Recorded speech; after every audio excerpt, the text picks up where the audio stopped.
the future and Holy Spirit from the future. The expectations are in the future about those things. Ja nimenomaan siitä, että kun se ei ole se, kun nyt hetki on ainoa. Yeah, just to speak that this moment is everything there is and the Holy Spirit's guidance is. Yeah. Ja siitä pelosta, miten me torjumme sen pyhän no. And about that fear, how we block this guidance of the Holy Spirit. Onko kaikilla tätä samaa asiaa halu laajentaa ja ymmärtää? Kyllä, kyllä. Does everyone have this same desire to expand and understand this topic? Kyllä. Yes, beautiful. Well, all expectations spring from the self-concept. Kaikki odotukset nousevat tästä itsekäsityksestä.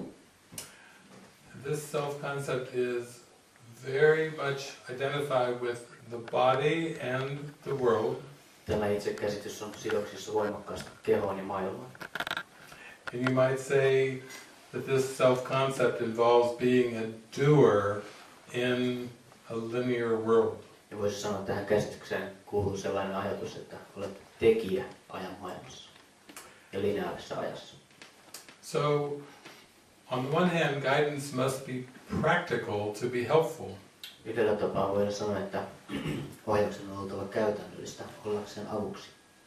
But as you go deeper on this journey with guidance, it will point to the present moment. Mutta kun menet syvemmälle tähän ohjaukseen, niin se osoittaa tähän hetkeen. To a change of mind about the mind. Se osoittaa mielen muutokseen, mielen suhteen. Because all change within the context of the world is not really change at all. Koska kaikki muutos maailmassa ei oikeastaan ole minkäänlaista muutosta. It's more like the wheel of karma just spinning round and round. Se on vähän niin kuin karman pyörä, joka pyörii ja pyörii. So, when we look at the topic of guidance, ja kun katsomme tätä ohjauksen aihetta, it is important to be very self-honest with how do I feel. on oltava hyvin rehellinen sen suhteen, että miltä minusta tuntuu. In A Course in Miracles, Jesus says this is the one right use of judgment. Ja Ihmeen oppikursissa Jeesus sanoi, että tämä on tuomitsemisen ainoa oikea käyttötapa. How do I feel? Että miltä minusta tuntuu. So the feelings are then the barometer for the guidance. Joten nämä tuntemukset ovat mittari tälle ohjaukselle. The feelings tell me whether I am being guided or whether I am following the ego. Tuntevat kertovat minulle, että ohjataanko minua vai seuraanko egoa. And the first step in transcending these expectations Ja ensimmäinen askel näiden odotusten muultamisessa on se, että is to stop looking to the world for evidence or validity. että yrittää etsiä maailmasta jotakin todisteita tai jotakin. In the Bible, in Corinthians, it says you are looking in a darkened glass. Korintialaisessa tuossa Raamatussa sanotaan, että katsot niin kuin tummennetun lasin läpi.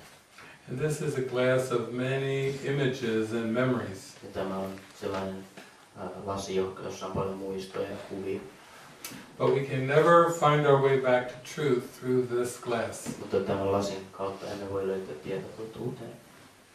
When we are looking in the darkened glass, we are looking in the wrong direction. Kun katselemme tätä pimennettyä lasia, katsomme väärän suuntaan. So you can practice thinking that my emotions will be a barometer that will guide me. Voidaan ajatella, että minun tunteeni ovat ne mittari, jotka ohjaavat minua. Not the images of the world. Eikä tämän maailman kuvat. As the mind experiences more and more joy Kun mieli kokee enemmän ja enemmän iloa and more happiness, ja enemmän iloisuutta, onnellisuutta. this is the barometer for guidance. Tämä on mittari ohjaukselle. It's like going on the homing beacon. Se on vähän niin kuin semmoinen lähetin piippaa. Something that you can truly trust. Jotain, mihin voi todella luottaa. Because the body's eyes were made not to see. Kehon silmiä ei tehty näkemiseen. And the body's ears were made not to hear. Kehon korvia ei tehty kuulemaan. All of the five senses were made by the ego. Ego teki kaikki 5 aistia. And the perceptual world is therefore a closed system. Siksi tämä havaintojen maailma on suljettu järjestelmä. There is nothing in these images that is reliable in any way. Näissä kuvissa ei ole mitään luotettavaa, mikä olisi millään tavalla luotettavaa. But the purpose of the Holy Spirit, Pyhän hengen tarkoitus on, forgiveness, is reliable. että anteeksianto on luotettavaa. Only a single unified purpose Ainoastaan yksi yhtenäinen päämäärä can endow events and circumstances voi muuttaa tapahtumat ja tilanteet with stable meaning. tällä yhtenäisellä tarkoituksella. So when you anchor your mind in forgiveness, Kun ankkuroit mielesi anteeksiantoon, suddenly the world then becomes stable. yhtäkkiä maailmasta tuleekin vakaa. And this is the real world. Ja tämä on todellinen maailma. This is the happy dream. Tämä on onnellinen uni. But you have no identification with any expectations of past or future. Tai et samaistu mihinkään tuleviin tai menneisiin odotuksiin. And no expectations with form of any kind. Tai mihinkään odotuksiin muotoja kohtaan. I think that's like a sutra in the Buddhist tradition. Se on vähän niin kuin tällainen buddhalainen sutra. Form is empty, Muoto on empty tyhjä, is form. tyhjä on muoto. Muoto on tyhjä, tyhjä on muoto. He's not just an ordinary translator. You're funny. That's right. Hauska My comic level goes up 3 notches. Komediataso nousee 3 astetta. Tän kaverin seurassa. Jim Carrey. Jim Carrey, Jim Carrey. Yeah. That's good. Oh, that's good. That's it. That's the key. So we can relate this also to the previous question about teaching children. Ja tämä sopii myös edelliseen kysymykseen lasten opettamisesta. Anytime you are identified with the vocation of the world, Joka kerta kun samaistut johonkin maailman ammattiin tai tehtävään, there are going to be expectations built into that situation. siihen tilanteeseen liittyy odotuksia. It could be expectations being a parent, Se voi olla odotus siitä, että pitää olla vanhempi, being a citizen of a country, tai jokin maan kansalainen, part of cultural expectations. jotain kulttuurisia odotuksia. Like Leah said, this is a world of many overlays of expectations. Ja niin kuin Lea sanoi, että tämä maailma on vain monia kerroksia odotuksia.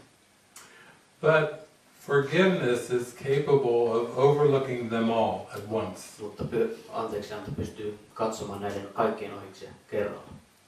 Of being completely free of the past. Ja että voi olla täysin vapaa menneestä.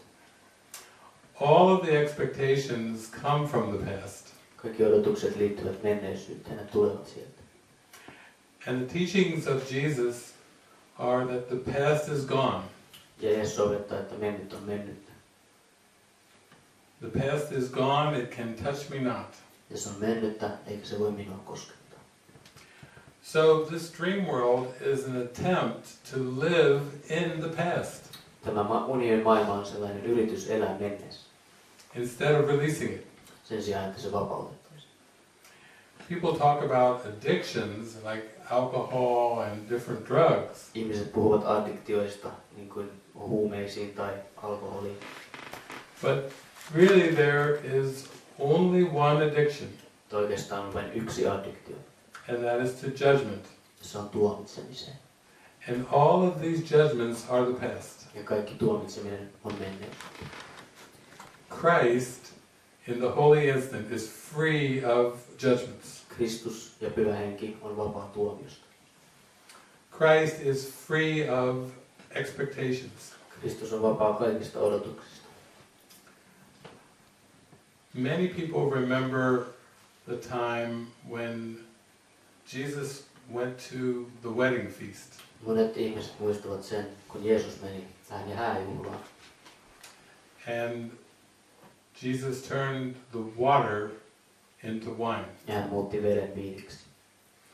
If you read about this parable in the Urantia book, Jos luet tästä vertauksesta tai tästä tarinasta Urantia-kirjasta, it did seem that Jesus' mother Mary was there at that feast. vaikuttaa siltä, että hänen äitinsä Maria oli myös täällä tässä juhlassa. And she did tell Jesus, they're out of wine. Ja hän sanoi They're Jeesukselle, out of wine. että viini on loppunut. But Jesus was in a state of mind, Jeesus oli sellaisessa mielentilassa. just a living presence Hän oli vain elävä läsnäolon todiste. of if it be thy will. Jos on sinun tahtosi. So there was no personal investment in alcohol there. Eikä siinä ole mitään henkilökohtaista tällaista tarvetta tähän alkoholiin.